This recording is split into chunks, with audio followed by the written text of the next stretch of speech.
Shalom, queridos irmãos, a paz do Senhor Jesus Cristo. Que alegria, continuamos aqui com este propósito, né? Estamos já no Salmo 116. Você pode acompanhar conosco, amém? Que Deus te abençoe enquanto você medita nessa palavra. Que os bênçãos deste Salmo, a unção, venham sobre você e sua família, tá bom? É muito bom estarmos juntos meditando nessa palavra. Olha como Deus tem abençoado.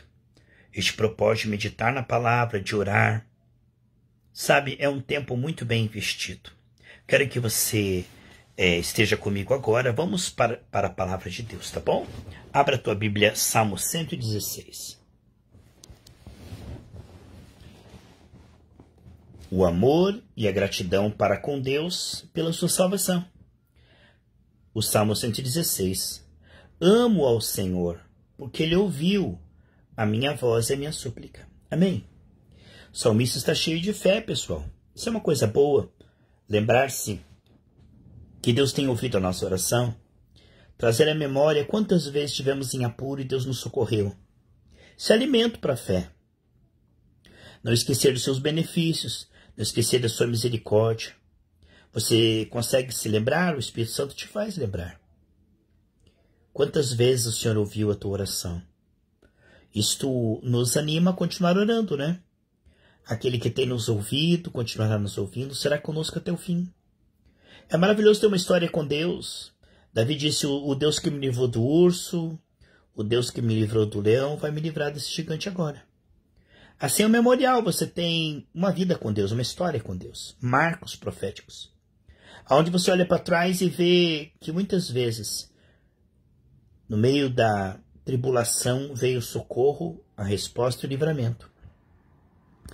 Não é maravilhoso, meus irmãos, ter uma história com Deus, sabendo que Ele já nos ouviu tantas vezes? Ele ouviu a nossa voz, a nossa súplica.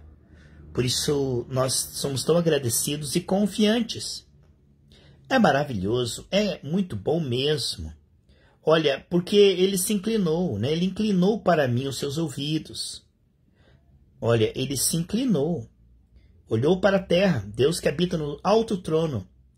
Ele ouviu a oração, Ele inclinou para mim os seus ouvidos. Então, portanto, o que eu vou fazer? Eu vou invocar o Senhor enquanto eu viver. Por isso eu vou invocar o seu nome enquanto eu viver. Porque Ele inclinou para mim os seus ouvidos. Então, sabe de uma coisa? Eu vou orar, eu vou buscar mais e mais e mais.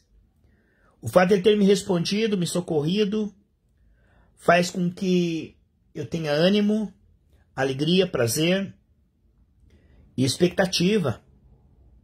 A oração, ela tem como um ato profético, porque no passado, aquele que ouviu a nossa oração está conosco. Será conosco até o fim, né? Certamente que a bondade e a misericórdia me seguirão todos os dias da minha vida. Aí ele diz, cordéis de morte me cercaram. Tá vendo? Angústias do inferno se apoderaram de mim. Encontrei aperto e tristeza. Então você está vendo aqui que é uma batalha espiritual intensa de sofrimento, angústia, aperto, tristeza. Neste momento ele podia se desesperar, mas ele é uma exceção, não é uma regra, né? Senão não estaria aqui esse salmo, né, meus irmãos? Por quê? Porque ele clamou ao Senhor. Não é verdade? É maravilhoso isso. Olha só. Cordéis de morte me cercaram. Angústias do inferno se apoderaram de mim. Então, era um ataque das trevas. E aí o que diz ali? Então invoquei o nome do Senhor, dizendo, Senhor, livra minha alma. Ó Senhor, livra minha alma. Então, neste momento, ele clamou. Oh, maravilha! Então, é um salmo de gratidão, porque Deus tem ouvido a nossa oração. Então, invoquei o nome do Senhor, dizendo, ó Senhor, livra minha alma. Aí, o que diz ali, ó, piedoso é o Senhor e justo. O nosso Deus tem misericórdia. Então Deus viu o clamor por socorro e ele se compadeceu. Deus não pode ver, né? Sem se importar, tá vendo? Então nós vemos que Deus se envolve por amor. Deus ouve o clamor e participa, olha lá. O Senhor guarda os simples e os humildes. Estava abatido, mas ele me livrou. Aqui você pode ver nesse salmo a humanidade do salmista, as suas fraquezas, necessidades, e ele clama ao Senhor, e o Senhor vem e o socorre. E ele se lembra disso. Ele é como aquele dos 10 leprosos que, depois de curado, voltou para adorar a Deus. É tão bonito, né? Ter um coração agradecido, pessoal. Um coração que valoriza Deus, um coração que se volta para Deus. Isso é muito bom. Muito bom mesmo, meus irmãos. Este salmo tem muitas lições para mim e para você. O Senhor guarda os simples. Estava abatido, mas ele me livrou. Que bênção, né, meus irmãos? Volta, minha alma, ao teu repouso, pois o Senhor te fez bem. Então ele fala com a alma que estava aflita, preocupada, ansiosa. Ele fala, olha, minha alma, agora você pode ter shalom, porque Deus te ouviu, Deus te respondeu. Você se refugiou no Senhor e não foi envergonhado, nem confundido, nem desprezado. A esperança do justo não será envergonhada. Volta, minha alma, ao teu repouso, pois o Senhor te fez bem. Porque tu, Senhor, livraste a minha alma da morte, os meus olhos das lágrimas e os meus pés da queda. Isso é poético e isto é verdadeiro. É o que a graça faz em nossa vida. Livrou-nos da morte, que era a consequência dos nossos pecados. Livrou-nos da angústia, tribulação, nos deu paz, alegria, né? O reino de Deus é paz, amor, alegria no Espírito Santo. Livrou os nossos olhos das lágrimas. Viu? Você que está ouvindo esse salmo, que sabe está passando tribulação, momentos difíceis. Mas o mesmo Deus que socorreu o salmista, socorre você também, tá bom? Não desanima, não desista. E também livrou os meus pés da queda. Andarei perante a face do Senhor na terra dos viventes. Então, enquanto estamos nessa terra, né, meus irmãos, estamos ausentes do Senhor.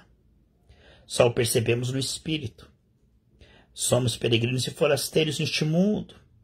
Estrangeiros, porque somos do céu. Estamos enviados do céu como embaixadores celestiais. Mas eu vou andar perante a face do Senhor. Com amizade, com adoração, com oração, com consagração. Amém, pessoal? Olha aí, andar com Deus como Enoque andou. Andarei perante a face do Senhor na terra dos viventes. Olha o que ele diz aqui. Cri, por isso falei. Estive muito aflito. Paulo usa esse versículo, né? Ou quem quer que seja que escreveu. Que diz em Hebreus, né? Cri, por isso falei. 2 Coríntios 4,13 também fala. Cri, temos esse mesmo espírito de fé, por isso falamos, né? Olha essa coisa tremenda, esse mesmo versículo, 2 Coríntios 4,13, né? Aí ele diz aqui uma pergunta e uma resposta tremenda, pessoal. O que eu darei ao Senhor por todos os benefícios que me tem feito? Com o que eu vou recompensar o Senhor, retribuir? Não tem como, né? O amor de Deus é incondicional porque nós não temos condição de pagar, né, meus irmãos? A melhor coisa que podemos fazer é tomar a graça. Se custou o sangue de Jesus, a morte e a ressurreição, né, meus irmãos? Então, antes de servir ao Senhor, precisamos ser servidos. A principal alegria do Senhor é ver nós usufruindo da graça. Olha aí. O que darei eu ao Senhor por todos os benefícios que tem me feito? O que eu vou fazer? Eu vou tomar o cálice de salvação, que significa o perdão pelo sangue de Jesus. Que significa ser justificado, declarado sem culpa. Aceito no amado, né? Temos o sim e o amém. Tomarei o cálice da salvação e vou andar na fé. Vou andar em comunhão no Espírito. Olha lá, evocarei o nome do Senhor. Então aqui é tomar posse do perdão e do poder. Do perdão e da presença. Do sacrifício de Cristo. E da unção e direção do Espírito. Andar com Ele. A oração da fé. E eles foram salvos pelo sangue do Cordeiro. e pela palavra do seu testemunho, diz Apocalipse. Pagarei os meus votos ao Senhor, agora, na presença do seu povo. Então eu vou estar no meio do povo de Deus, eu vou estar praticando a minha entrega no batismo, morri para o mundo, recebi Jesus no coração. Então pela graça que eu vou tomar a graça, através dela poderei servir a Deus agradavelmente. Já que eu tomei a graça, então o que eu vou fazer? Eu vou conseguir praticar a sua vontade. Preciosa ou muito cara é à vista do Senhor a morte dos seus santos. Sabe, irmão, quanto que demora para preparar uma pessoa cheia do Espírito Santo? Desde aquela pessoa morta em pecado, que Deus nos amou quando éramos ainda pecadores, né? Desde que Deus nos pega no início do processo, nos vê todo sujo, caído, né? Cegos, pobres. Aí Ele nos perdoa, envia alguém para interceder, envia alguém para orar por nós, né? Envia o Espírito Santo para dentro do nosso coração e começa o processo de santificação. Começa o processo de santificação. É o que você está vendo. Aí essa pessoa vai andando com Deus, tendo experiência, a fé vai ficando mais e mais e mais e mais esclarecida. Preparar um santo a ponto dele ser frutífero é todo um processo, é um trabalho, irmãos. Até que essa pessoa conheça a Deus e comece a dar fruto, ajudar pessoas, curar enfermos, sabe? Ser produtiva no reino. Isto o Pai é glorificado, que temos muito fruto, né? João 15:8.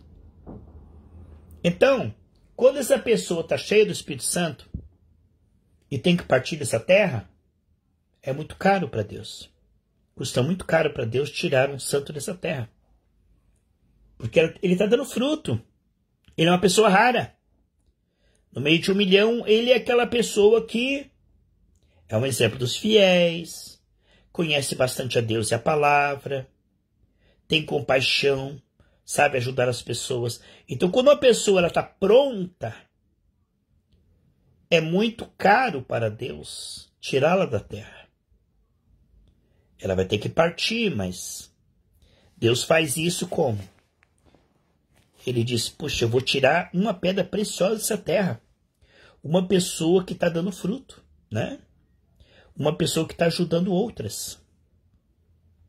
Ó Senhor, deveras sou teu servo.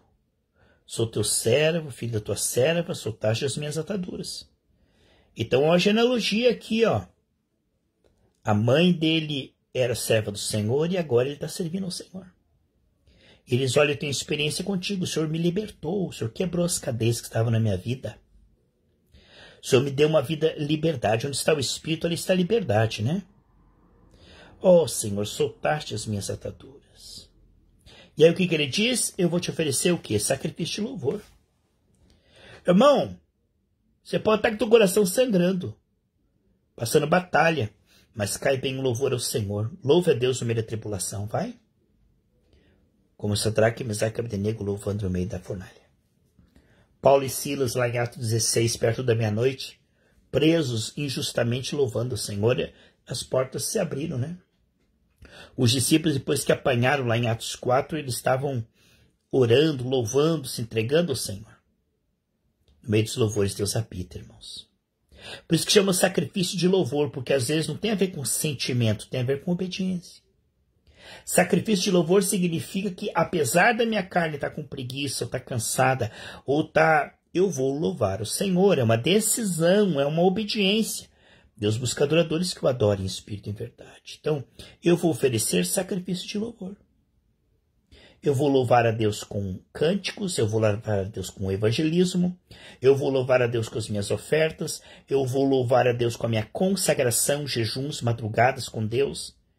Eu vou louvar a Deus com uma vida de renúncia e santificação. Tá vendo, pessoal? Oferecer-te-ei sacrifício de louvor e invocarei o nome do Senhor. Então tem aqui oração e adoração. Tem humilhação. Tem consagração. Então a adoração em espírito e em verdade não é da boca para fora, ficar dando elogios no domingo e depois na segunda vivendo na carne. O crente mundano, o crente Raimundo. O crente que ele diz umas palavras bonitas na hora do culto, mas isso não afeta nada a vida dele fora da igreja, né? Mas não. Sacrifício de louvor significa uma vida com Deus, dentro e fora da igreja, né? Pagarei os meus votos, sabe o que significa? Isso aí, meus irmãos. Eu vou viver o que eu estou falando, ouvindo no púlpito. Eu vou praticar fora da igreja o que eu estou ouvindo na igreja. É um sal fora do saleiro, né? Eu vou te adorar, mas eu vou também pagar os meus votos. Eu não disse que eu morri na água do batismo? Eu não disse que eu ia viver para Deus? Eu não disse que ia consagrar minha vida para Ele? Eu disse que ia seguir Jesus, renunciar à minha carne? Pagarei os meus votos ao Senhor, que eu possa fazê-lo na presença do meu povo. Então, ele vai ser um exemplo no meio dos fiéis. Outras pessoas vão ver, né? Paulo dizia, ó Timóteo, cuida bem da tua alma, da tua vida espiritual e da doutrina, fazendo assim te salvarás tanto a ti como os que te ouvem.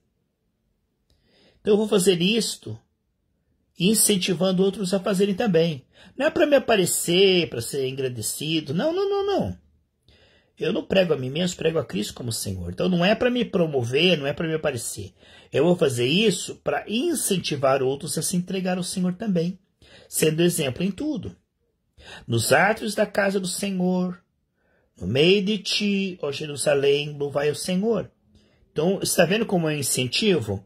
Está vendo como que ele está fazendo? Ele está fazendo com a intenção de despertar nas pessoas também o desejo de adorar a Deus, de servir a Deus, de se entregar a Deus de todo o coração. É uma pessoa que deseja despertar nos outros um amor pelo Senhor para serem salvos. E que é um coração agradecido, um coração que lembra dos livramentos, que lembra do Senhor e que o adora e o agradece. Este salmo é muito lindo. Que as bênçãos desse salmo venham sobre a sua vida, sua família, que tudo que você venha fazer venha sobre esse prisma de colocar o Senhor em todo o tempo em primeiro lugar na sua vida. Que Deus te abençoe. Shalom, shalom, em nome de Jesus.